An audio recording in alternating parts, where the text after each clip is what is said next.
Welcome back, everybody, to the Below Average Joe's MMA show. My name's Noah Baker. I'm one half of this hosting duo. The man to my right, that's Dominic Salee. And he is excited to talk about Bellator 296 and Paris and UFC Charlotte, Home Hardy Boys, and much, much more.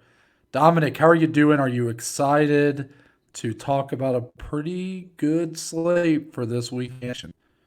Yeah, I'm pretty excited, Noah. I like Bellator again. They always are doing these shows overseas in Ireland, in Italy, in Paris. They really have loved that market, and I think they do a good job at putting talent on those cards when they go there. So it should be fun. It's an early card on Friday. So if you're listening to this in the morning, then the fights are more than likely on by now. So it's going to be fun. And then a nice little card in Charlotte, North Carolina, another super early card for our Saturday. So, we don't get to do it much, Noah, but we have back-to-back days where could be having some breakfast and some fights. It's a fun combo every now and then. Yeah, this is gonna be the card for the old people. Early bird gets the worm, the early bird specials, Mm-hmm. all that. But yeah, Friday at noon will be Bellator 296, I do believe, on Showtime. So I will actually not be able to watch it live, unfortunately, Dominic. I will be Yeah. at work, like probably a large portion of people that would be watching Bellator. So, but I understand why they do it. Paris, France, and whatnot. You try to make it more suitable for the time zone of those in that country. At least I assume. I'm no expert on time zones, Dominic, but it would be very weird if it was like a weird time over in Paris as well. So I assume that's why they're doing it at noon to make it more prime time for the Paris audience. But anyways, enough dilly dallying, Dominic. Let's talk about that main event of Mm-hmm. Bellator 296. Gegard Mousasi, the former champion, is back. He's still ranked number one in this division. His last fight, however, was the one where he lost that title that he had held for so long to Johnny Eblen. Before that, Dominic, he had been rattling off wins against the likes of Lyoto Machida, Douglas Lima, John Salter, and Austin Vanderford in a great first round demolition of Mr. Van Zant. Meanwhile, he's going up against the brother of Leon Edwards. That's right, Fabian Edwards, ranked right behind him in the welterweight division at number two. Fabian's on a two-fight win streak after dropping two fights before that. The first two losses of not just his Bellator career, but of his professional MMA career. He comes in here 11-2. He's a plus 250 underdog. Dominic, the odds seem to tell us that they believe this is a pretty big bounce back opportunity for Gegard Mousasi. He had looked like he was on this really good run where we were starting to discuss him in the grand scheme of 170 pounders worldwide. He was really starting to get that respect as like maybe this guy could, if he were back in the UFC, maybe he'd be in the top five of the 170-pound division. Then Johnny Evelyn came in, kind of beat the brakes off him. Didn't lose a minute of that fight, takes the title. So odds tell you it's a bounce back opportunity, Dominic. But do you have any hesitation with Gegard Mousasi at this price right here, minus 250? Yeah, in terms of me betting it, I stayed away. I understand the line, though. I mean, we're talking about a former champion here in Gegard, someone who's been there against top level talent for literally over a decade now across the best promotions in the world. He's been doing it at a high level for a very long time, much longer than a lot of other people have said they've done it. I mean, this will be 49 plus 10 is 59. This will be his 60th professional fight. Fabian Edwards, this is going to be his 14th professional fight. Bit of a discrepancy there. And when you factor in all of that high level competition that comes with that experience, I understand the line. I don't know if I necessarily agree. I could see Fabian pulling off the upset here in terms of the odds, but he's the younger guy, the fresher guy, has momentum right now.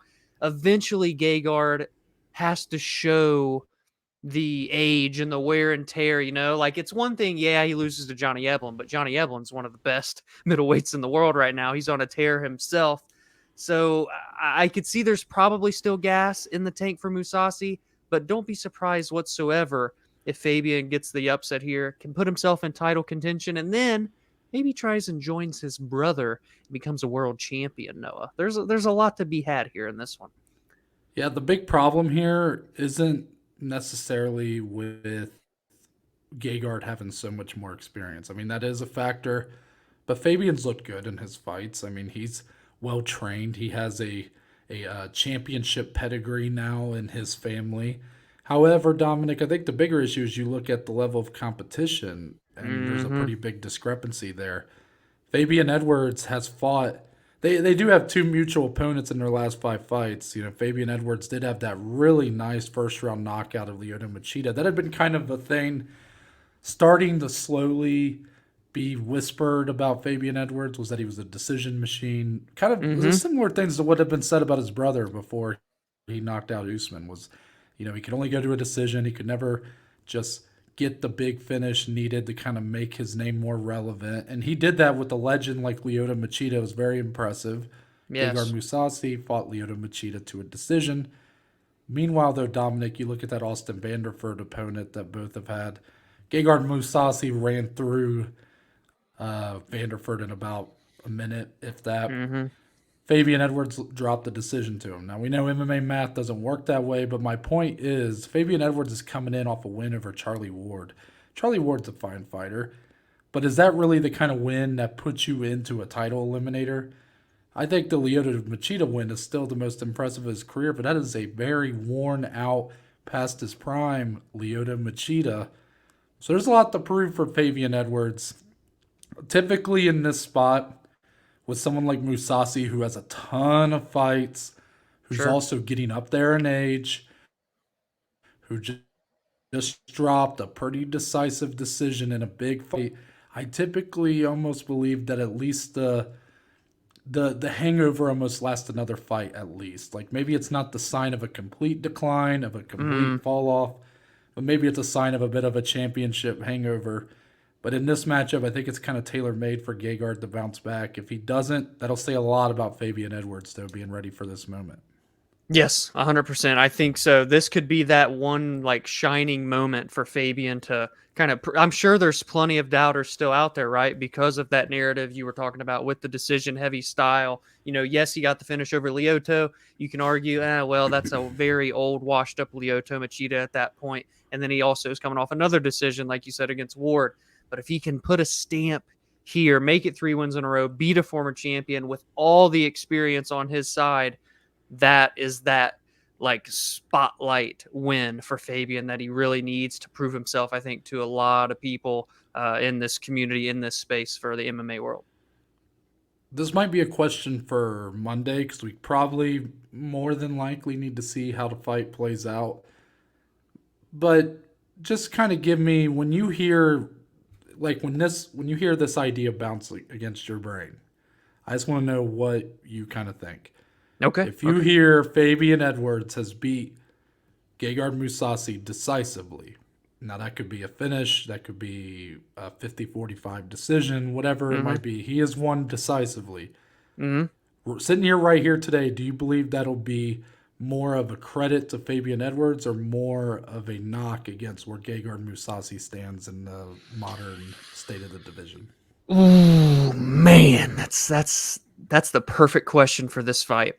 I will still side with. I'll go with Fabian there. I think that would show the improvements and how good Fabian really is, rather than a Gegard decline. Because again, I'm not so sold on it just because he got a decisive loss to Johnny Eblen. So for now, I still believe in Gegard.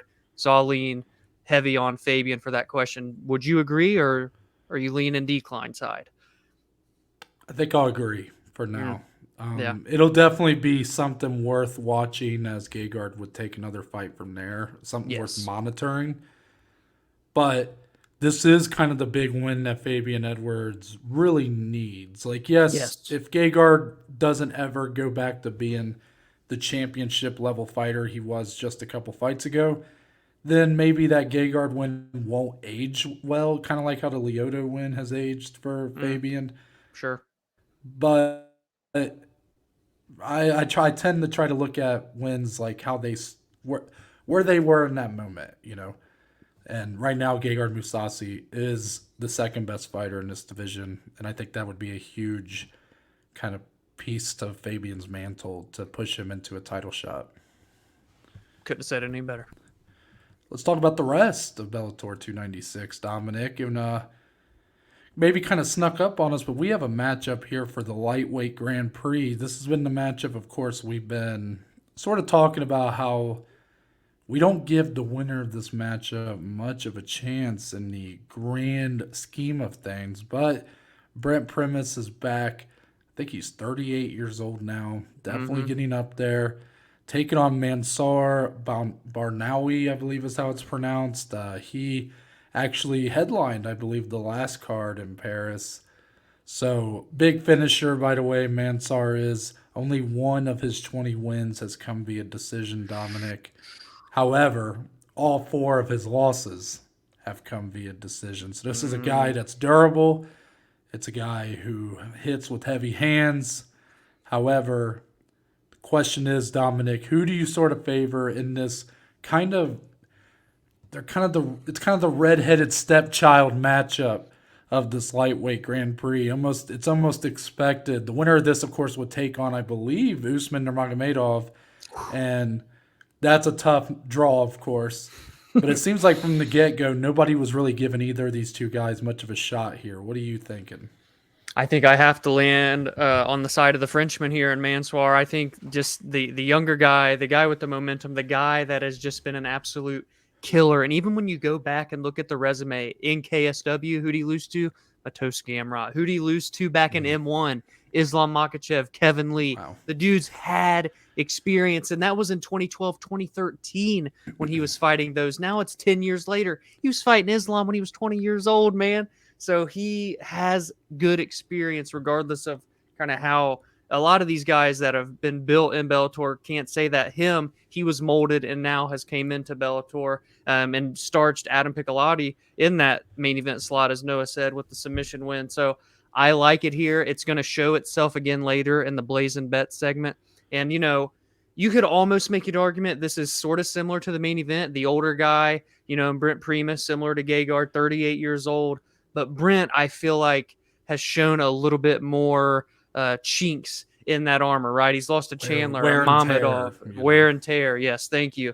And I just think that Mansour is a legitimate talent. And while I don't lean him to obviously win this Grand Prix, maybe, just maybe, a big performance here leads me to come on Monday and say, I'll open the door for him just a little bit.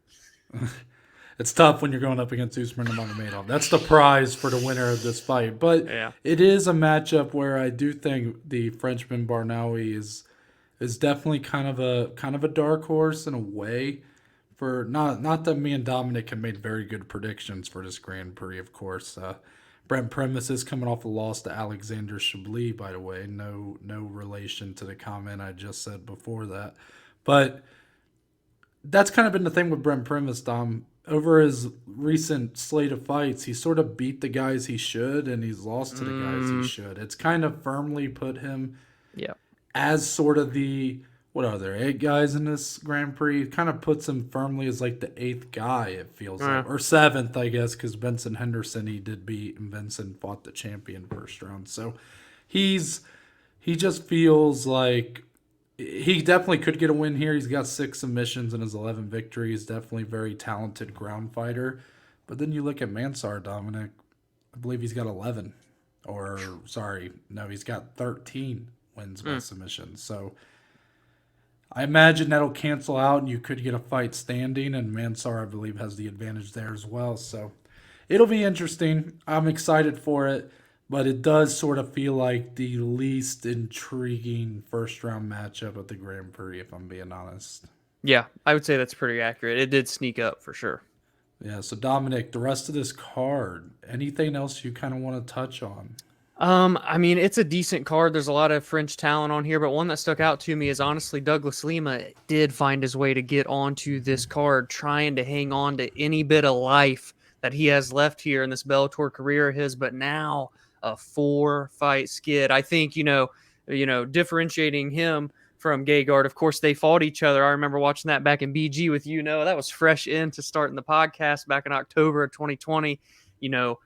Douglas was a champion at the time, went up to 185 to try to become champ, lost decisively, and ever since lost to Amasov, Michael Page, Jason Jackson, 4 straight losses. And I think it's fair to say that the decline is visible for a guy like Lima as compared to someone we talked about in the main event with Mousasi. Now he's going up against, I don't want to butcher this name, Costello van Steenis from the Netherlands. That was a fun name to pronounce. 14-2. Good record all in all so far in Bellator. The only loss is to John Salter. Big favorite, I believe, as well. Let me scroll quickly. Douglas Lima's not that big. Douglas Lima is a plus 140 dog. Steenis is minus 165 favorite. Can Lima bounce back, or is the decline too far set in, Noah? It feels like, Dominic, if he's going to continue fighting for a major MMA promotion like Bellator, it's the kind of fight he needs to win. Now, Costello is pretty good. Like you said, he's only lost to John Salter in the promotion. Got a win over Fabian Edwards, by the way. Yeah. But, this is Douglas Lima. This is one of the best fighters Bellator's ever had. He is kind of a legend in the promotion. Like, I imagine he's probably one of the highest paid guys on the entire roster. Yeah. If he loses a 5th straight here to, again, this is definitely taking a step back. You got Mousasi, you got Amasov, you got MVP. Then he fought Jason Jackson. This is kind of a step back from Jason Jackson. It feels like if he doesn't win this, it's like, is he worth the amount that he's being paid? Now, I hate to talk about it like that because this is a guy who has given a lot to this promotion. But ultimately, it's a business. This is the kind of things they're going to measure. But I do think it's a fight that Douglas Lima should not be a massive underdog in. And he's not. Like you said, he's like a plus 140. It's just hard to have a ton of faith in him, to be honest. Like, it's just, it's a line that I kind of probably avoid, to be honest with you. If I want to jump on Lima, I kind of hope he's a little bit bigger of an underdog. But the way the odds are now, I think those people in Vegas might have nailed this one. Yeah, I think I would agree. Does anything else stick out to you on this one throughout the main card, throughout the prelims? Not really. I mean, there's some definite good fights throughout the card. Not a ton of talent that I feel like we can discuss much in depth in a preview, but Denise Kielholtz, former title challenger on the card. So, definitely a lot of homegrown talent. Definitely going to be a showcase for a lot of that. And then the fights that you'll probably recognize people up at the top. So, definitely looking forward to it. I'll probably have to watch it, unfortunately, after the fact, which definitely sucks. Yeah. But, it's the way life goes sometimes. It's the way the cookie crumbles, as JP would say. Yeah. So, with that, we will move on to UFC Charlotte. Headlined by a Biggie matchup at heavyweight, no pun intended. As Biggie boy Jairzinho Rozentruik. I believe this is his 5th main event, Dominic, I was reading the other day.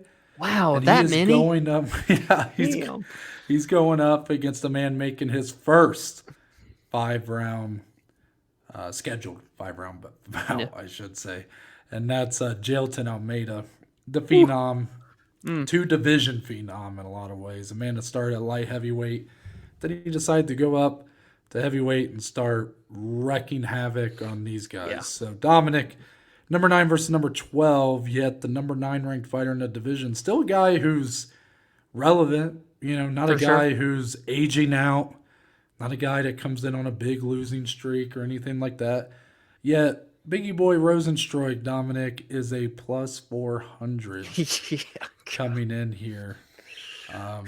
Your thoughts on this line? I'm curious because Almeida does seem like the real deal, especially in a division like heavyweight where he's just an athletic specimen. Yeah. And gives a lot of these more slower, plodding heavyweights a lot of problems. But he is sort of unproven. His best win coming in here is against Abdurrahimov. So, do you feel like these inflated odds are justified, or does this give you a lot of pause as well? This gives me pause. And don't get me wrong, I think Jailton wins. I lean Jailton, but minus 500. I won't be touching that. Won't be parlaying that. No, thank you. I'll just watch happily at 4 p.m. when the main event starts on Saturday. Biggie Boy, man, ain't bad. I can't believe this is his 5th main event, but like, you look at the losses in the UFC, it's Ngannou, it's Gane, it's Blades, it's Volkov. Like, these are the top dudes in the division, and he's beaten, say what you want about the Chris Daukaus win, but he knocked him out in 20 seconds. He finishes Sakai. He beat JDS, Overeem, Arlovsky. I know it doesn't like when I say that probably about Arlovsky, but it's on the record there. He is a solid fighter, a good striker who can be technical, but also carries dangerous power. It's a matchup Jailton hasn't really had to, face yet. So I'm not saying I'm pessimistic on Almeida's potential. I think this guy could challenge for titles in 2 divisions. You guys have heard us talk about him for a long time now, but if he can come in here and wreck Rozentruik, give him the belt now. Let him go in and solve the problems up at the top of the heavyweight division, because I think that would say a lot. It's one thing to go in and he handedly, dominated Abdurakhimov, finished him in the 2nd round inevitably in that fight, but did to Abdurakhimov what he has done to others in the past with that just pressure, pace, grappling onto people. He did that and then finished it and added icing on top of the cake. Can he get Biggie Boy down? That's a good question. Can he compete if he can't get him down on the feet? An even better question. I like this spot. I'm glad they switched the main event and gave this to Almeida and for Biggie Boy here. What are you thinking? What do these odds mean to you? Where's your head at? Well, I'm definitely not going to be ready to just hand him the belt if he beats Rozentruik. I do think there's a few tests ahead that are probably much more steep than Biggie Boy is. But you are right. Biggie Boy's definitely good. Definitely a guy who doesn't quite, I was going to say get the respect he deserves, but God damn it, it's his 5th main event. Someone's giving him respect. That ain't us asking for that. That's someone else. So, but no, I think in the fans' eyes, like, he's sort of viewed as like this middle of the pack heavyweight. And I guess in a way he is, but I think stand-up wise, he's much better than that. He's very dangerous. Mm-hmm. That doesn't even need to be said twice. Like he clearly is a dangerous fighter, but he's got great technique on the feet. In a division that sort of gets this label of not having a ton of technique, just a lot of guys who depend on their power and whatnot, he has it. But I do think, Dominic, the well-roundedness of Jailton Almeida is going to be a nightmare for him. Mix that with the speed. You are right, though. If Almeida can't get him to the ground, I don't think this is a cakewalk. Like, I think Almeida can win this fight on the feet? Yes, but I actually think it's more likely. If this fight stays standing, I think he's the one that's in danger there. We could see him in trouble for the first time. Yeah. Well, I know you probably don't remember this, but in that fight with Abdurakhimov, Shamil caught him with a good shot on the feet, and that's when Jailton immediately went for the shot and took him down. So he did prove he could take a big punch at heavyweight, which was nice to see.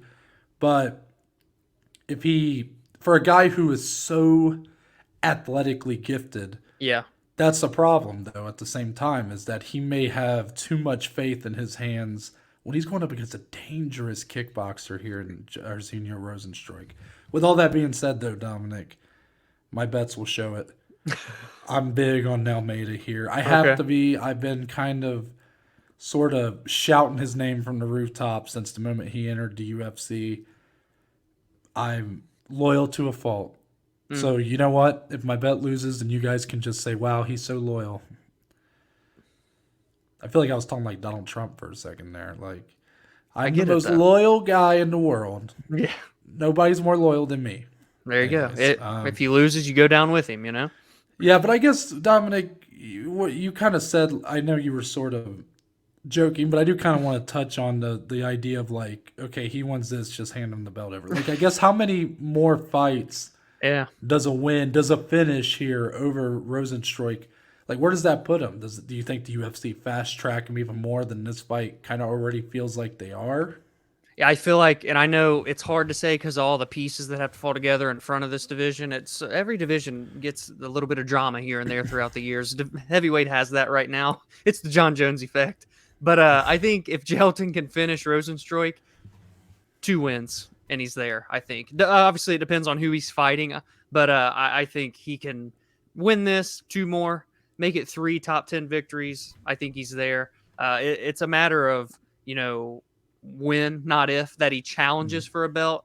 Man, if he could win it, that would be something. I know I was getting kind of funky there, but I really think this. What is his age? By the way, he's 31. Okay, so he's like right in that prime, and you happen to be hitting that as you're taking on and will be taking on the best of this division. I think that could be a nice little recipe for him, man. What do you think? More than 2? Less than 2? I was 7? thinking more like 1.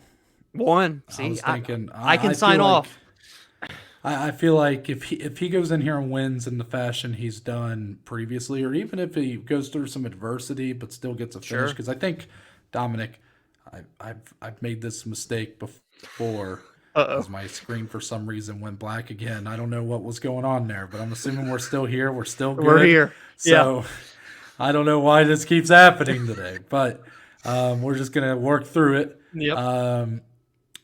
Basically, even if he has to go through some adversity, I've been wrong about this before, but this fight will end in a finish. I would think so. I've been wrong about this before, but that's the way it's going to end. Quickly, So- sorry, pause. Just to piggyback off of that, it's minus 1,600 to not go the distance. So just so people are aware. I'd like to know what Glover Teixeira Yuri Prohaska was. Not only to not go to a decision, but to end via submission. That's the kicker. Yeah. Or Prohaska by submission. That's what you have to remember. Anyways. Yeah, it does feel like, though, he's being kind of fast-tracked here because the heavyweight division, Dominic, is in a very interesting place. I know we talk about John Jones and Stipe a lot, and we do want to get that fight out of the way because it is big, but we do also have some contenders building up. You have Pavlovich. Yes. Tom Aspinall's coming back in July. Coming back. Mm-hmm. You have Ciryl Gane, who wants to fight Pavlovich in September, he said. Yeah. Then you could have Jailton Almeida in there as well. That's a very nice little crop of upcoming heavyweights. I would be very excited about the idea of any of 2 of those 3 matching up. Mm-hmm. Yeah, absolutely. So, Dominic, the rest of UFC Charlotte. This is a pretty good card. Now, we did lose a fight. We'll talk about that in the fight announcements, but probably for a better cause, Yeah. But as far as the rest of this card goes, Dominic, where do you kind of want to start first? I think it's fair to just go right to the co-main event, right? We've got a pretty important spot here. Number 5, Anthony Smith. Number 7, Johnny Walker. 2 guys that don't really know what decisions are for the most part. We probably have back-to-backs here that end inside the distance. But I think, like, what really, the question for me, or I guess the question for you, is what do you feel is at stake here in this one? Anthony Smith was on a 3-fight win streak before getting halted by Ankalaev, right? Johnny Walker now has rallied off 2 straight after losing 4 out of 5. So what do you see next? And not to make it too much of a Monday piece. So just give me your thoughts on the importance, the stakes, if you will, of this fight. That's a good question because, to be honest, I don't know how much there is at stake. And that's a shame for a guy like Anthony Smith who was building up a lot of positive momentum, and then an injury forces that fight with Ankalaev to be cut short. I think the bigger question here, Dominic, isn't necessarily what's at stake, but it's which version of each of these fighters is going to show up. Because we have seen dramatically different versions of Anthony Smith in the UFC. And we've seen dramatically different versions of Johnny Walker in the UFC. That's why I can't even say I'm uber confident that this fight's going to end in a finish. Like, yeah, do I lean that way? 100%. But am I going to be able to bet it when it's got like such a huge minus next to it? No, because these guys could come in kind of rattled. I mean, I know Johnny Walker's won back-to-back, but you don't know if he's going to come in and try to fight it smart. Anthony Smith may come in here being super cautious, not wanting to drop a second in a row. It's a weird one, that's for sure. I mean, I don't know. It feels like, Dominic, if Johnny Walker wins this fight, wins the 3rd one in a row, all of a sudden he's kind of creeping up close to the same position he was in when he was being Yeah. called for as the next guy to beat John Jones and all this stuff. That's so true. He's obviously not going to carry that kind of weight this time. Right. But it is in a weird way kind of feel like he's somehow back, like he's back where he started or where he finished that first part of his run. So kind of interesting that I guess that's at stake. Anthony Smith does have that kind of relationship with Jamal Hill where it may not take him that many fights before Jamal to give him a title shot. I don't know. But there's just so many contenders at light heavyweight who sort of warrant a title shot or at least a look right now.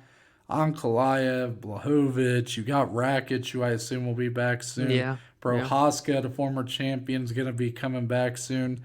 You got Jamal Hill, who needs a fight. Israel Adesanya is talking about going back up and fighting Jamal Hill. It kind of leaves these two guys in a bit of, like, purgatory. Yeah, I think that's a perfect way to describe this. Like, I want to be excited, and then you say all that, and it's like, all right, Dom, let's chill out, and we'll see I'm what excited happens, for the fight, you know? though. I am excited for the fight. It should, in all accounts, yeah. I believe at least one of these guys is going to show up. Like, I don't believe we're going to get the worst version of both guys. And honestly, when I'm saying that, like, differing, drastically different versions, that's probably more of a Johnny Walker problem. Yeah. Anthony Smith has kind of been hit with some bad luck in his UFC run, like I already mentioned with the Ankalaev fight. He could have been the light heavyweight champion if he had taken a DQ win over John Jones. Let's not forget that. That would have been the second loss of John Jones' career, and both would be by DQ. What an interesting... Anyways, I'm going to move on to the next fight. It's a good fight, though. Don't get me wrong. It's a good co-main spot. I like it. Yeah. Let's talk about Ian Machado Garry. Have to. He's a pretty big favorite going up against D-Rod, Dominic. Ian is a... I'm probably gonna slip up and call him Ian Garry a few times, but technically Ian Machado Garry. He's a minus 300. He's undefeated. He did get a finish over Song Kenan in his last fight. I had been kind of looking for that complete performance out of Ian Garry before I was ready to believe in the hype, and I felt like I got as close to that as I could have hoped for at that point in his career last time out. But now he's going up against Daniel Rodriguez. And truthfully, Dominic, when I saw this matchup was made, A, I knew Daniel Rodriguez would be a big underdog. Yeah. And B, I was saying as soon as that line gets posted, I'm betting it. But then, truthfully, Dominic, as the weeks have gone on, I love Daniel Rodriguez at this price so much that I hate it. And therefore, I can't trust it. It smells. Oh, there it is. Yep, it smells like a rat. If it looks like a rat, if it smells like a rat, it's probably a fucking rat. So I am not touching Daniel Rodriguez money line. Not only that, Dominic, I'm putting on a parlay Ian Machado Garry money line. Oh man. Okay. And the more I thought about it, the more I went, man, I all of a sudden, like, I'm realizing the fault in my ways, because I've been waiting for something out of Ian Garry for so long, and we seem to have kind of gotten it with the Song Kenan fight. But truthfully, Dominic, let's look at the other side of this matchup. Daniel Rodriguez was just this very underrated dog. Yes. And he still is. He could be a real motherfucker at times. But you look at his last two fights, he has not been the guy who beat Kevin Lee. Like, the win over the Leech, like, the Leech is a good name to have a win over, but tell me that was not the most convincing of performances from him. Yeah, for sure. At the time, I gave him a pass because due to all the madness of 279, the matchup switches. But then he follows that up with a very, very flat performance against Neil Magny. You know, Neil Magny, very good, consistent. Daniel Rodriguez, in the position he was in at that time, should have beat Neil Magny. I'm just calling it. And like even got finished in that one, too. Did. Yeah, and that's even a bigger cause for concern. So, because of that, I'm starting to wonder if a ceiling has been put on Daniel Rodriguez. Ooh, okay. Ian Machado Garry clearly has limitless potential. Yes. Daniel Rodriguez may have just capped himself out. Oh, sorry. Awkward pause. No, I like that. That's tough to come to terms with when we've talked so highly of him and the underrated skill set that he has. And I think that I lean Garry. In that Song Kenan fight, he looked amazing. But the first round did happen. You know what I mean? Like that That's one true. moment happened. Yeah. But a lot of times I don't want to be like contradictive on myself, because a lot of times I'm like, well, I want to see these young prospects go through some fire and then come back. So he did that. So, we saw him get tested, and then he had the best performance of his 4-fight UFC career after being almost finished. I think that's impressive. This one, man, just screams dogfight. Just 3 rounds of just 2 guys not banging, because they ain't the heavyweights, right? They're not swinging and banging, but we could have a really, really fun fight here, I think, on the feet. I think this is a huge opportunity for Garry to, if there's still doubters, and I'm sure there are because of the Song Kenan knockdown and whatnot, this could be that win for Garry to really prove it. And for D-Rod, it's kind of like the get right fight, that bounce back fight from the 2 duds, the 2 lackluster performances, because before that, he was shutting down everybody. He had looked so good before these last 2. I like this spot, not on a betting perspective, but just this fight in general. Ever since they announced it, I loved what can come out of it for both of these fighters. Even Ian Garry can even put himself in the top 15 if he can win this fight, man. There's a lot, I think, to keep our eyes on in this fight. Yeah, despite everything I just said, this is a huge leap for Ian Garry. Yes. I mean, this is a massive leap. Much faster than I thought they'd go with him, to be honest with you. Yes. You compare what they're doing with him to what they're doing with Patty, and it's no comparison. And you look at the age of Ian Garry, much younger, a guy who's still growing. You said it, though. Most complete performance of his career happened in his last fight, and it wasn't complete, really. Yeah. I mean, you make a good point about not trying to be, contradicting. I was going to say contradictory, but I don't feel like that's a word. Yeah.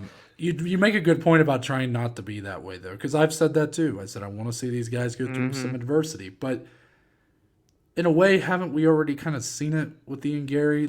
Isn't it feel like as he grows, as he goes higher up the totem pole, if we want to see how much he's really growing as a fighter, wouldn't it be interesting if instead of having any sort of issue with Song Kenan, he just starched him? And you go, whoa, look at that guy compared to the guy who debuted against Jordan Williams and, got a first-round knockout, but he lost the entire first round before that. Yeah. That's kind of the place that Ian Garry's in right now in my head, where, yes, it may be a little bit contradicting. Maybe I'm being a little bit too harsh on him. I feel like the Irish fans are just this guy ain't one of us. Come on, man. Come on, man. I got some Irish in me. Don't hate me. But I'd be going after 2 of their favorite sons, Dominic. And, I mean, truthfully, I don't know if I've always been the most supportive of Conor McGregor either. Make that 3. That's 3 strikes. You're out in this game, So, I definitely think this is probably my second favorite fight on the card, if I had to be honest. Maybe I agree. First. It's close. Almeida Rozentruik is definitely the one I want to be the main event, but also at the same time, Dominic, I'm kind of more intrigued by this fight, especially because I've gone either way. Yeah. The whole time, if I end up being so wrong, and D-Rod comes out here and looks great, it's gonna be tough. It's gonna be a tough pill to swallow, because that could have been. I've been so high on him to then flip on him the moment I could have cashed out big. Regrets on a bet slip from us? No way, right?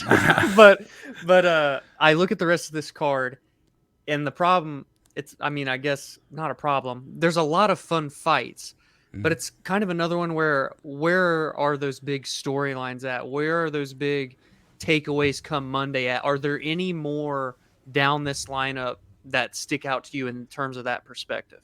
You telling me the Vanilla Gorilla trying to bounce back and become 5-10 in the UFC ain't a storyline that you're looking forward to? Hey, this was a fight we were supposed to get a few weeks back, and remember, I had a bet on Chase Sherman at the time. I take it you did not replicate that, but you are not wrong. I also did not put Carl Williams money line on a parlay, because you really brought some clarity to my brain when you went Carl Williams shouldn't be a -4 or whatever Yeah. he was over anybody. I was like, damn, he's right. Why the fuck did I move that? As far as the rest of his card, there are two like fights right next to the next two. Next Yeah. two. Mm-hmm. Tim Means, Alex Morono, Yeah. and then Yeah. Matt Brown, Court McGee. Especially for Brown McGee, that's just like two like low key legends battling it out. I mean, Matt Brown, Ohio zone. We got to see him in Columbus. He was on the short end of a decision loss to Brian Barberena. And then Court McGee has just been, I mean, this dude is just consistently average. Like, Yeah. But Yeah. I mean that in the best way possible. Because, like, the guy he was when he entered the UFC, he's honestly he's not dipped that much from then to now. He's 10-10. 16 of those 20 fights, Dominic, have went to a decision. Matt Brown, 16-13 in the UFC. I mean, this is the battle of the 500s right here. But Matt Brown, clearly has a special place in our heart. But I think that fight will be pretty fun. And honestly, Tim Means, Alex Morono, that's a great fight. I think it's really interesting. Yeah. Like, because on Alex paper, I Morono, heavily want to lean Morono. Like I on do too. surface. Yeah, I do too. And I don't know if I should. Yeah. know. Yeah. I feel the same Morono, problem. I felt so much like I've been underrating Morono every fight. And then the way he looked against Ponzinibbio, even though he got finished in the third round, he was dominating that fight. Yeah. Yeah. But now I come in here where I kind of expect him to win, and I feel like Tim Means is about to dirty bird that ass up. Dirty bird that ass up. Yeah, Tim Means he's put that on a shirt. That's Noah gets a percentage of the cut. But I like exactly. Dude, I wish I would have done the math on how many total combined UFC fights these four have, because it would be an absolute shit ton. These guys are 4 seasoned veterans that have been going at it for a long time. Morono seems to have like the most left to offer. You know what I mean? Only 32, obviously the fresher guy out of all these.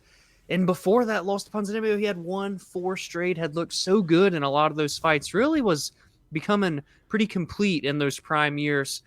I feel like if he can bounce back here, there's still a little something to be had. If he loses to the Dirty Bird, it's like, all right, well, now we know, like, he had his run.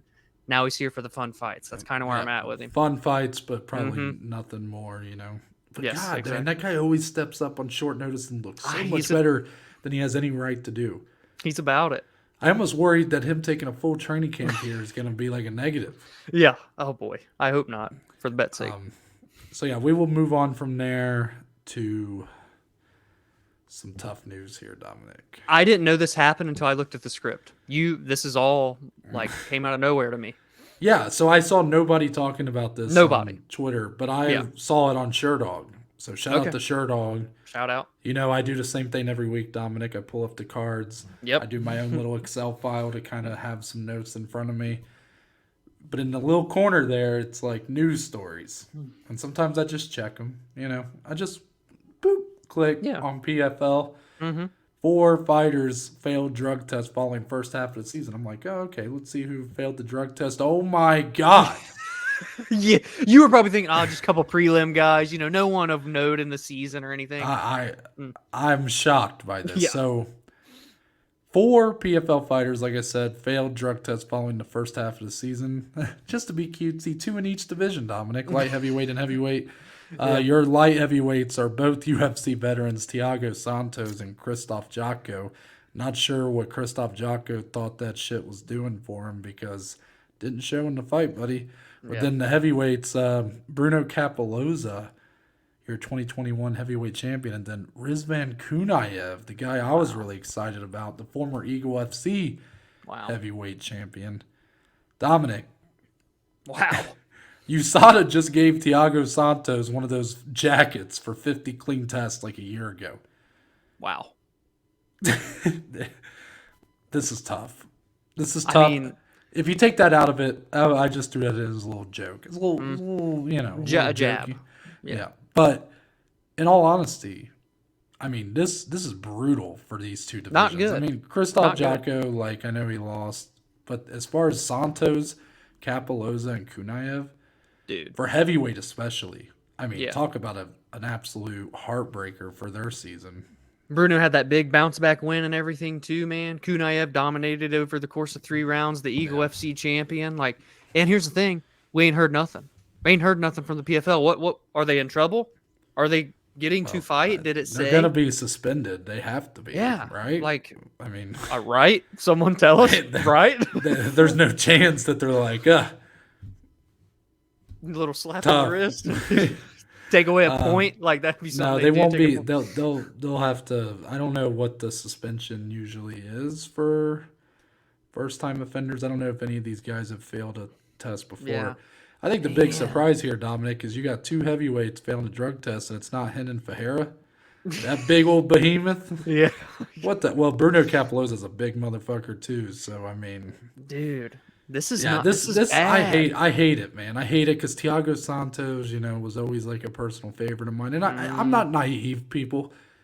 At this point, I sort of abide by the rules of the Diaz brothers. Everybody's on Everybody. steroids. I even Nate Diaz technically failed a test for what was that? Was that the Leon Edwards fight or something? Then he just said, "Man, fuck y'all, I ain't fighting." They were like, "Okay, we wave it off. It's all good." Yeah, it's all good. I don't know, but I sort of, God damn it, dude, this fucking screen keeps going black on me. I'm just sort of at the point where like I kind of expect that everybody's taking something, especially if you're at the top of the sport, but it doesn't make it any worse when these guys get caught. Like, again, man. I'm not going to hold it against them that they tested positive. Again, that goes with me just kind of believing everybody's sort of on something. But when you get caught, unfortunately, this is wrecking two divisions in the This PFL. is a season format, you know what I mean? Yeah. This ain't just some guy heavyweight that fights, feels like it's wrecked. Kind of like how Yeah. it was in the playoffs last year when you had just a lot of guys falling out and stuff. It's I mean, Kuniev, man, you were the chosen one. Dude, they were the two top guys. You know what I mean? Like, it felt like that way anyways. Who's going to be the replacements if they're suspended? And then the replacements are only going to get one fight to try and get in, which isn't fair because everybody else gets two. This throws a wrench into a lot of things. And again, have not heard a thing. It's weird. What's Junior Dos Santos up to? You wanna keep fighting? Bring him in. If Jorgen De Castro's in the season, JDS was piecing that ass up before his shoulder went out of place. Hey, Francis, here you go, bub. You can come right on in. Yeah, I didn't even think about that. That's an elephant in the room. Yeah. But yeah, unfortunate. I guess Dominic will move on from there. Hopefully some updates to come. Fight announcements. I was surprised by how many we got, actually. Dana, he's making it a consistent thing doing these little releases. Although this last one he did kind of a bit of a stinker. We already knew the whole card kind of thing. We knew it, and also there was a lot of mistakes. Like, did you see? He said Robbie Lawler was a former Strikeforce champion. He wasn't. They listed Moreno Pantoja as a bantamweight fight. Oh, okay. Nice. Nice. I feel like as if the flyweights need more disrespect. Yeah, and also, but more disrespect, Davison Figueiredo and Manel Kopp was listed on here. However, Davison is saying that he has still not cleared the fight, so that fight is not happening. Nice. Everything looks good for International Fight Week. Anyways, here's the fight announcements. The fight that we lost for the Charlotte card has been moved to the main event of next week. So Mackenzie Dern versus Angela Hill will now be a main event on May 20th. I do not know, Dominic, do you know if that's 5 rounds or 3 rounds? I'm assuming it's 3. Yeah, I haven't seen if they said or not. Yeah. But anyways, June 20th, Arman Sarukian taking on Joaquim Silva. Yeah. Anyways, July 15th, 5-round main event. Holly Holm taking on Myra Bueno Silva. Main event of July 22nd, the following week, Dominic, UFC London. He's back. Tommy Aspinall. Yeah. You didn't hear those chants in the crowd when he was... Oh, no. I'm here for it. That was MMA Hour. Ariel was... I thought you just made that up on the fly, and I'm like, no, it can be a song. You know how those Scousers are over there? They're always coming up with these chants. The chants, man. Yeah. So Tom Aspinall will be back taking on Marcin Tybura, 5-round main event. We'll start there, Dominic. We have one more after that. But those are the fight announcements as of now. Some weird ones. This is a bit more of a mixed bag than what we're probably used to getting on here. So what direction do you go when you see these being announced? Both good, the bad, the ugly? Well, as you can go off of my dance, the return of Tom Aspinall makes me very, very happy. A little jabbing back and forth between him and Tibura, a little built-in, little heat going into that one. He's headlining in London, a chance to make it right from last July in London when he blew out his knee. So he'll be coming back from injury. There's a lot to watch out for there, outside of him just being, a very good prospect in this division. I'm obviously happy that Mayra Bueno Silva is getting a huge opportunity here against Holly Holm. Main event took me by surprise. I didn't know that when I sent it to you. You were the one that responded and said, what was the original date? RDA versus Vicente Luque. And it looks like that's off, or at least for that Well, week. apparently it's not off. Apparently that's just not the main event. I don't see. I just pulled Sherdog and they don't even have it on there. I don't know when that fight's going to happen. I don't know. Interesting. Because surely that would make more sense, them getting the main event because that fell off rather than just putting it over top of that fight. Surely. Come on, somebody. Surely. Anyways, I love that. But we have to talk about the Saryukian matchup, right? I mean, I'm going to pull up some stats on Silva real fast. June 20th card. Let me pull this up. Because this is you want to talk about a step back for somebody. I mean, I don't know. What are we doing here? What's the purpose of this for Arman? How does this compare to when you've went hard after Bellator in the past about That's this? a great point. You're making me think now. But you know what's weird about it, Dominic, is when those were announced for Bellator's kind of done it more often. So I was sort of like, Bellator just trying to get their guys a win, just trying to make them look good. With this, I sort of wonder if is nobody wanting to fight Arman? Is Arman That's got to really, be it, right? Is he really that much of do not touch? I mean, Silva's 5-3 in the UFC. He's lost to Ricky Glenn, Nasrat Haqparast, Vink Pichel in 2018. He fought last October against Vince. Pichel. Come on. Is it Vince? There's no E afterwards. I'm thinking Vince McMahon. He's coming off a win against Jesse Ronson, and now he's fighting Arman Saryukian. It has to be no one wants to fight him, right? I mean, it's got to be Noah. That doesn't make sense to me. I'm just perplexed is all. I don't know. It doesn't make any sense. I mean, Arman's fought in the main event last year at this time. Yeah. And now he's going to be barely on the main card, if that, against Joaquim Silva. I mean, and he's a clearly elite level talent. This comes off to me. Hopefully, we find out more, or if we don't, this is what I'm going to assume. Arman wanted to fight. This was the highest matchup he could get. It's got to be. It's got to be. It's unfortunate, but I can't blame a guy for wanting to stay active, make some money. It's a very winnable fight for him. Yeah. Imagine a loss. Yeah. Well, yeah. I mean, it's a big opportunity for Joaquim Silva, but it's just a lot of people are being very reactive on social media about it, and I was at first, but over time I was just kind of like, I mean, it's unfortunate, but it just seems like a lot of people in front of him don't want to fight him. And he wants to stay active. So if he waited it out. I mean, Dominic, if you gave him a few months, tell me he couldn't get a matchup with Drew Dober. You would like to think. Yeah. I mean, I'm thinking of someone even higher than Drew Dober, but I'm like, if he waited a few months, he could wait out for a Drew Dober. Drew Dober fight anybody. Right. Yeah. But instead, he wants to fight now, so Joaquim Silva it is. We'll see what happens. Yeah, that Holly Holm, Mayra Bueno Silva. I'm sure. Let me hear it from you. Yeah, Dominic, I'm sure you were waiting for this one from me. Mm-hmm, of course. Go easy on me. Yeah, I'm trying to be selective here with my words. I would like to sue. I would like to sue Holly Holm in the UFC for wasting approximately 5.5 hours of my life with these main events that they keep forcing onto me. I have...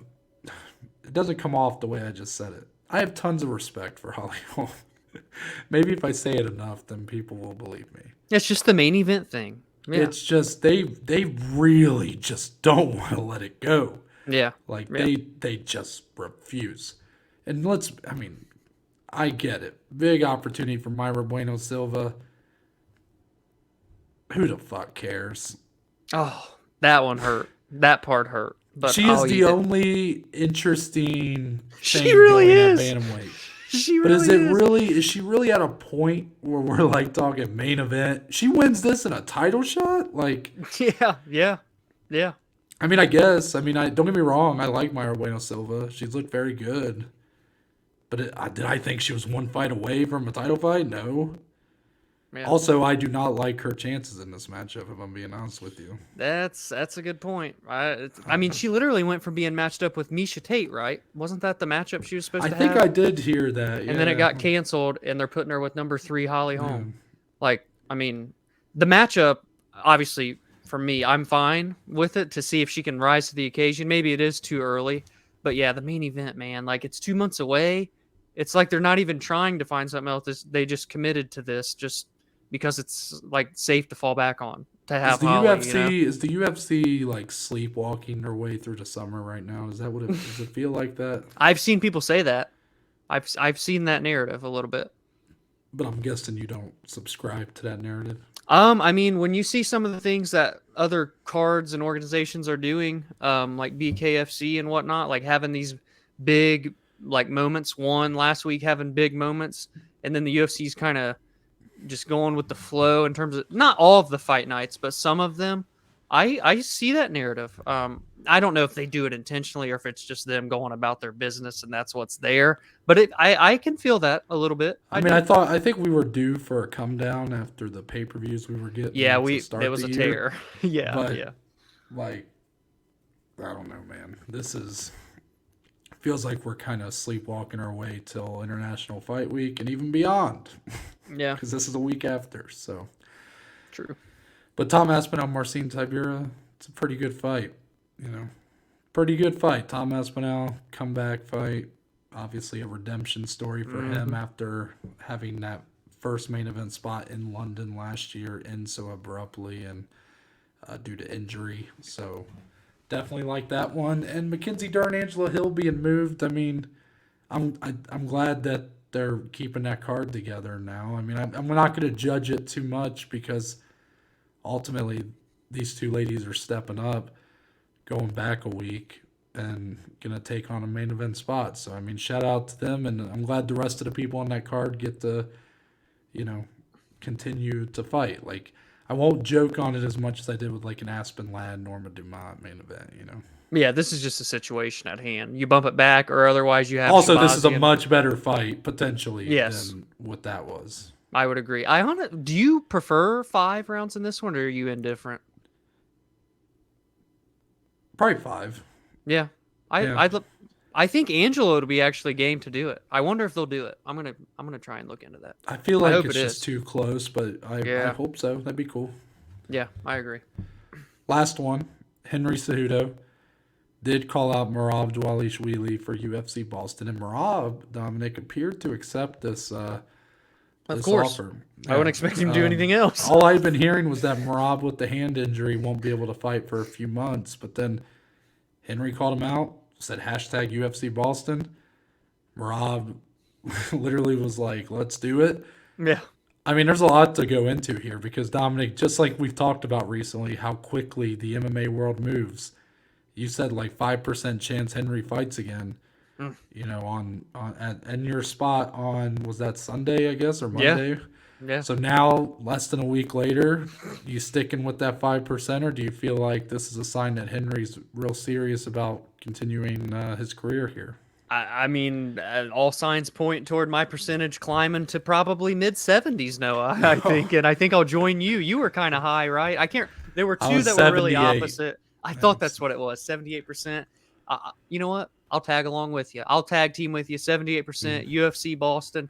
That's a sick fight. Merab's like getting all of Sterling's sloppy seconds, it seems like. But he said that. I mean, get you a real one, man. Like Noah said this on Monday, too. Like, best friends forever, Merab and Aljo. He's doing everything it takes to keep his spot as like, okay, when you're done, Aljo, I'll come and get the belt from you. But in due time, you do your thing while you're still there.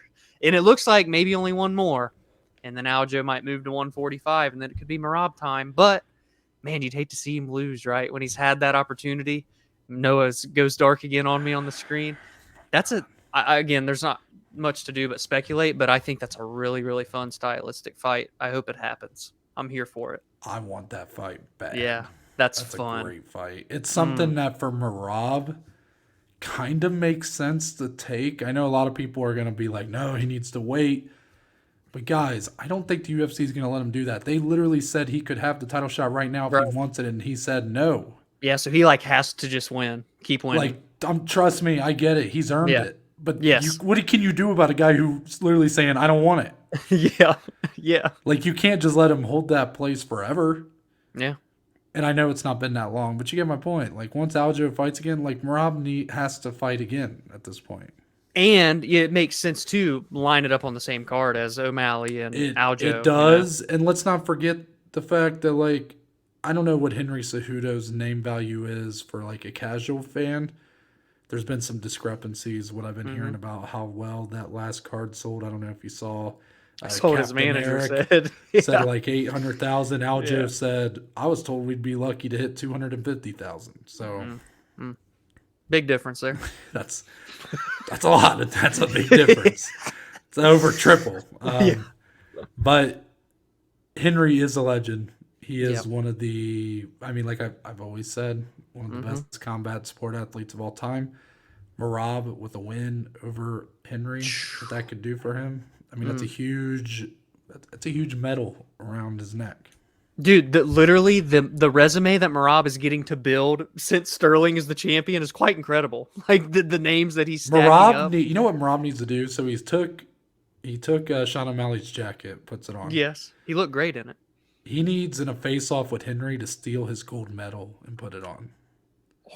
Or he snatches one of the pillows out of the air and rips it on the stage or something. The pillows. Yeah, Henry always comes with the pillows of all the people he's beat, and he'll go, and then he kicks them into the stands. Who gives a fuck about the damn pillows? Why'd you bring up the pillows? Gold medal or nothing? Let us know. Pillow or gold medal? Let us know. Really? You really want to take on that battle?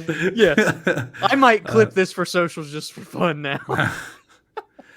Anyway. Let's move on to Blazin Bets, Dominic. Or ice cold bets. Anyway, it's fine.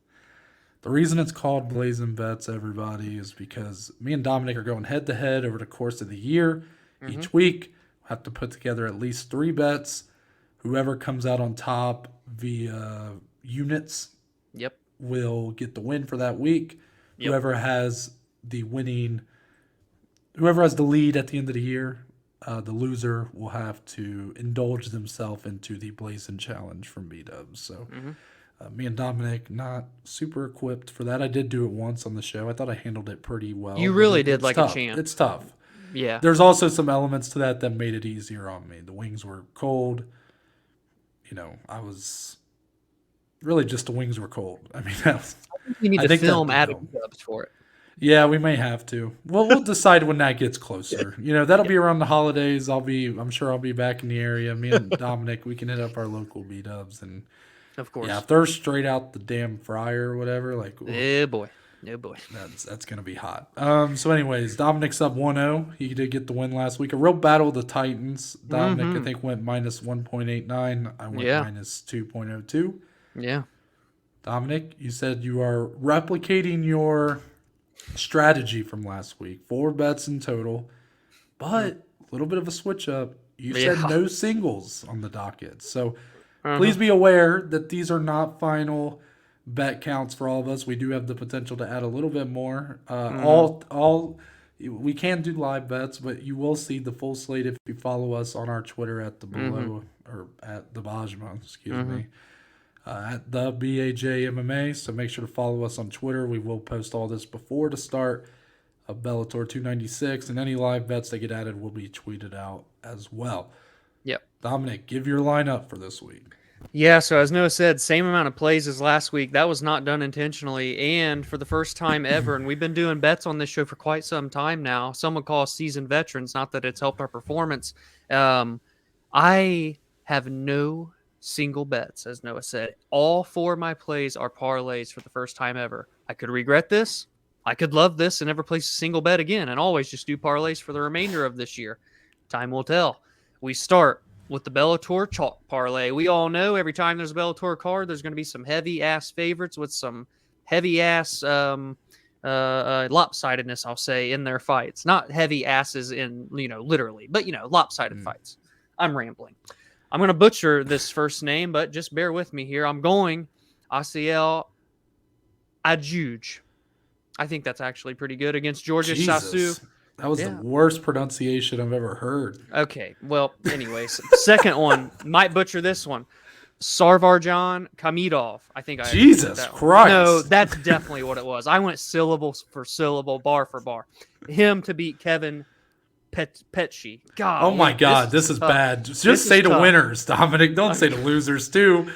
Third, Christopher Gonzalez over Tim Wild. That was an easy one to do. That's actually the lowest odds on the leg. And then to finish it off, a fight that we discussed, I took Mansour Barnaoui from Paris to beat Brent Primus in the first round. Listen, man. That's the parlay. 4 legs plus 161. It's the Bellator chalk. You don't have to agree with it, but you have to accept it because every time there's a card, there will be one done. Mm-hmm. I hope Noah has one too. For the UFC slate, we have 3 parlays. Again, as I said, every single play this weekend is a parlay. This one, 3 legs, minus 114. Rozentruik Almeida, under 2.5. Honestly, the fight likely ends in the first round. It damn sure don't go the distance. But parlaying a minus 1,600, believe it or not, don't do shit for your parlay odds. So I took the under 2.5. Anthony Smith, Johnny Walker. I know Noah has his reservations here. I do too, but I went with it. Inside the distance. And the third leg, Carlos Alberg and Eor Poteria coming off of a big win in his last one over Mauricio Hua. Not a lot of people like that celebration. He explained it. I think that's actually a banger, a really, really fun matchup there. Someone's getting put to sleep by a knockout in that one. That was minus 114. Third play, 2 picks, money line. Alex Morono minus 215 and Natan Levy minus 245. Put those together, it comes out to plus 106. We talked about the Dirty Bird and Morono. I really like what I've seen from Alex, even in a losing effort to Ponzinibbio. Tim Means is good, fun to watch, a seasoned vet, but I just don't know how much is left in the tank. I think Alex has a lot left more to offer still. And for Levy, he's going up against Pete Rodriguez. I'm a little hesitant on this one. Don't get me wrong. I am. He's 2-1 in the UFC, had a win on the Contender Series as well. Pete Rodriguez is 1-1 in the UFC. A lot of fights on short notice. The dude is the definition of just a kill or be killed. 6 fights, all 6 fights inside the distance. I just think Levy's the more intelligent fighter, the cleaner fighter, the better all-around martial artist. So I like him to win in that spot. That's plus 106. And the final play is another 2-legger. We're going to Natan Levy, Pete Rodriguez doubling down here. This one inside the distance. Very, very nervous about that. Very nervous. I'll explain. In the second leg, over. I hate betting overs in MMA. Can't stand it. Any other sport, overs are great. Hate it in MMA. Over 1.5. D-Rod and Ian Garry. I think we're going to have a great fight. I think we're going to have a great fight that goes the distance, and it's just going to be a dog fight. I love that one. Let me go back to Levy and Rodriguez really quick. I already said Rodriguez 6 fights, all of them not gone the distance. Levy has had 9 fights, 6 have went the distance. Usually when I see a stat like that, I stay away from it. But if Pete wins, he can finish Levy. Levy has shown that he can be hurt. I think Pete can put him away. But obviously, I took Levy on a money line. I think he can also get a finish because of the recklessness that Pete Rodriguez has shown. So I'm taking a little bit of a risk with that one. It was minus 104, so essentially dead even odds there. It's a small slate, but guys, honestly, I was struggling. To meet the 3-bet quota. I just think why I like a lot of the fights on the UFC card specifically, the lines, I feel like the book's nailed. We've said that maybe like 1 or 2 times before on the show where there's cards that are really tough to gauge. I struggled here. Noah's got a bigger slate. I'm ready to hear it. Funny enough, Dominic, Pete Rodriguez, 5-1, 6 fights, never been the distance. But also, Dominic, he's never been out of the first round. So that's a lot to ask out of the guy to make it 15 minutes. Yeah. I mean, we know that his opponent can, but can he? Right. That's a good point. I ended up with 9 plays, 2 of them parlays, 7 singles. This is what I had last week, Dominic, and it kind of You had worries me 9? a little Okay, bit. yeah. Yeah, I think I had 9 last week. Well, it might have ended up with more because of late ads. Mhm. I don't know, but it does worry me a little bit. This card, at first I felt like I was struggling to put plays together, and then I got to the end and I had 9, and I was like, Something wow. clicked. Yeah, Yeah. just I guess I don't have many that I just am like head over heels for this week. Okay. With that being said, though, first single, Rodriguez, Machado, Garry, over 2.5 at -155. I just think both these guys are a bit of marathon guys. They don't treat these like a sprint. They look at it like they're in it to try to win it over the course of 15 minutes. If a finish comes, they'll go for it. But both guys very durable. I think it'll be a good fight, but I don't think there will be a finish here. If it does, I have to imagine it's Ian Machado Garry getting the better of D-Rod, but I'm going to hope not. Next up, Tim Means, Alex Morono. Fight goes the distance at -150. Both these guys have that kind of potential for like a fun, sloppy type fight. But Dominic, you look over the course of their career, Morono's had 16 UFC fights, 11 of them have went the distance. Tim Means, 21 UFC fights, 11 have went the distance. So playing the odds there. In this later run of both of their careers, you look at Tim Means has actually went to a decision in 4 of his last 5. Alex Morono only 3 of his last 5, but that Ponzinibbio one, like, my God, Yeah. was so close. And then he had the first round knockout of Donald Cerrone. But here, a more even matchup. I don't see that fight getting a finish, but I guess you never know with those two. Next up, this one was like the last one I added, and I kind of was surprised I missed it the first time I went through the card. Matt Brown +3.5 at -145. This is not me believing Matt Brown should win here in his fight with Court McGee.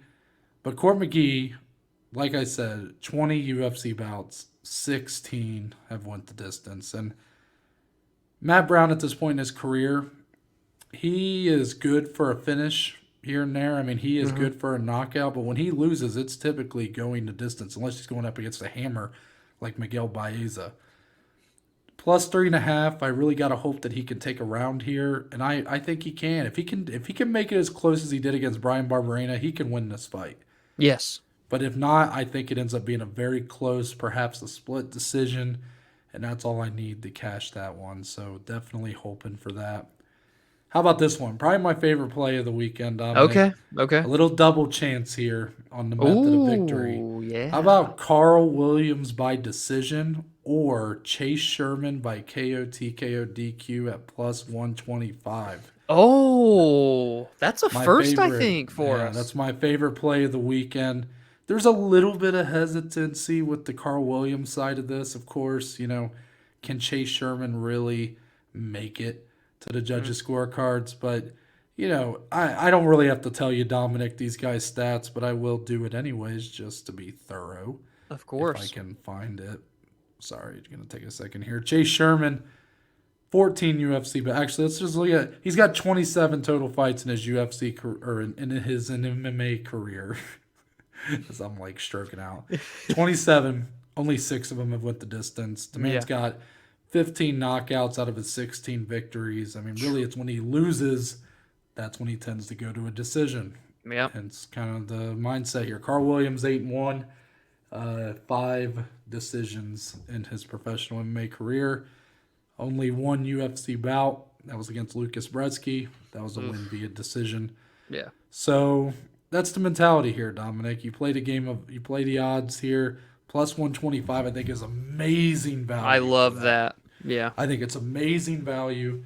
It almost worries me how much I like this play, sort of like with Daniel Rodriguez, but I'm willing to put myself on the line when you have 2 different methods of victory you can get here. I will take it. Yeah, I like that a lot.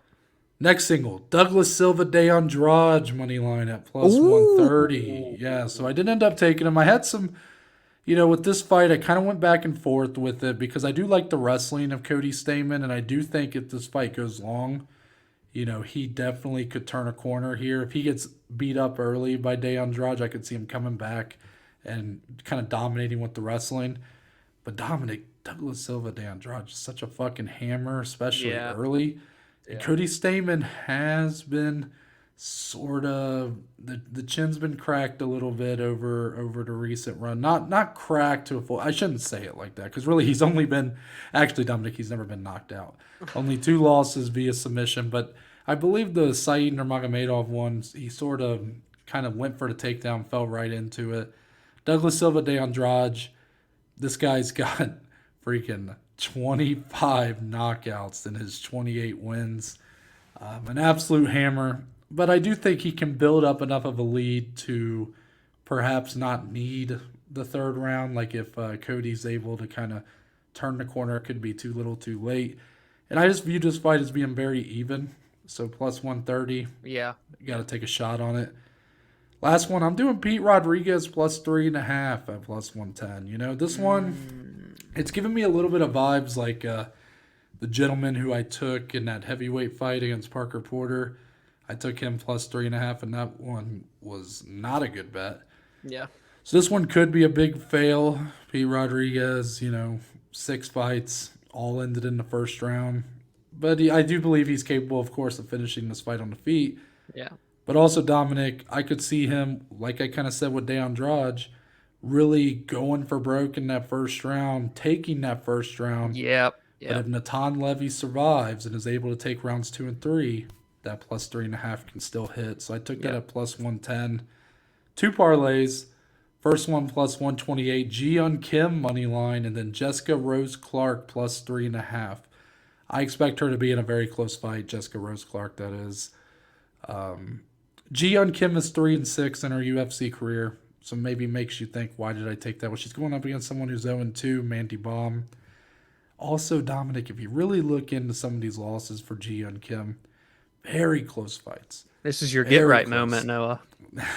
You know what I'm thinking of, right? The Yep. first time I ever Yep. used the R word was her loss to Priscilla Cachoeira. Yep. This is my web redemption right here. Mm-hmm. Last parlay, 3 legs, plus 130. Jailton Almeida by finish. Okay. Ian Garry, money line. Okay. And then Olberg Pateria under 2.5. So Okay. I like that. those are the plays, Dominic. And with that, I think we will end it with the little closing statements, the point of the show where me and Dominic can talk about anything and everything, MMA related or not. So, Dominic, do you have any closing statements to send us off into the weekend? Just a quick little point of note. I know I kind of already knows this, but Wednesday I had a little golf, obviously, with the BFB boys, but then came home and worked out some new golf clubs. So I'm just really excited to get going with some new clubs, some Cleveland clubs. Listen, it don't matter what the club is. I'm still going to hit the ball like shit, but I'd like to think that's true. some nicer, newer clubs than what I was using would help me improve just a little bit. You all will see if that comes to fruition or not. But shout out to Trey and shout out to Jake. I'm really excited for that and to just keep rocking and hopefully getting better at golf. Noah. So just a quick little shout out to those fellas. You know what you should do? You should buy golf clubs that have a glove built on it, so that way you don't have to wear it around like a little idiot. That's the least. See, you don't like you. It's not that you dislike me wearing a golf glove. It's that I wear it, in the cart traveling to the next shot and blah blah blah blah. No, blah. I just hate that you wear a golf glove. Oh, okay. Well, but I was just trying to offer a little bit of a solution here. if this makes you feel any better, JP might start wearing a glove. This is not good. This is not good. I had no idea of this. If I had known that, I would not have let JP into my apartment. Not sure if you're aware. JP did come to visit me. Yeah. Impromptu little trip to Barnaoui and whatnot. But if I had known that, I would have slammed the door in his face. Is it safe to say when you caddy us for a video, we cannot wear gloves during that video? No, I actually am planning to have 2 gloves on. You're going to wear 2 gloves? Yeah. Okay, perfect. Because, it just makes sense, right? Like, you have to wear golf gloves when you're, I'll just be caddying, but we need a caddy vest and all, I need to get one of those hats that they used to wear for golf. Yeah. Okay. Well, My name's Noah Baker. That's Dominic Slee. We are but just two of the below average Joes, and we'll see you guys on Monday.